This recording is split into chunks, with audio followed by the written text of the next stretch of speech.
څلور هغه څیزونه که چیرې د جنسي اړیکو په وخت کې ترسره شي د مرګ سبب کیږي. په دې ویډیو کې څلور هغه شیان درته په ګوته کوو چې که چیرې د جنسي اړیکو په وخت کې ترسره شي نو شونې ده چې د مرګ سبب شي. لومړی هغه درمل چې جنسي ځواک ډیروي. هغه درمل چې جنسي ځواک ډیروي او د جنسي غریزې په تحرک راولي که چیرې له ټاکلې اندازې زیات وکارول شي نو د جنسي اړیکو په وخت کې د مړینې چانس هم زیاتولی شي. ځینې نارینه په دې موخه چې ژر انزال ته ونه رسیږي نو د جنسي ځواک د دوام لپاره یو ډول ګولۍ خوري او وروسته جنسي اړیکو ترسره کوي. په ډېرو نارینه‌وو کې دغه جنسي ځواک ګولۍ د وجود په نورو برخو منفي اغیزې کوي او وژونکې پایلې رامنځته کوي. دوهم د ویرې په وخت کې جنسي اړیکې. په ټولنیز ډول ښځه او خاوند باید داسې ځای او وخت کې جنسي اړیکې ترسره کړي چې د کورنۍ د غړو په ګاونډ کې د نورو کسانو لخوا ورته مزاحمت نه وي.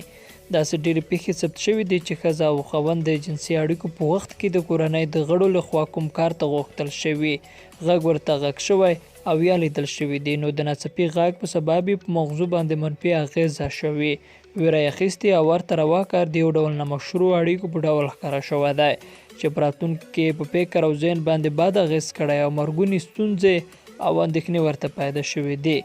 دریم د زړه ناروغۍ او د جنسي اړیکې. هغه کسان چې د زړه حمله لري په شکر اخته وي او یا هم په زړه او وینه پورې تړلې نورې ناروغۍ ولري نو د یادو ناروغیو په شتون کې جنسي اړیکې د لوړ خطر لرونکي دي.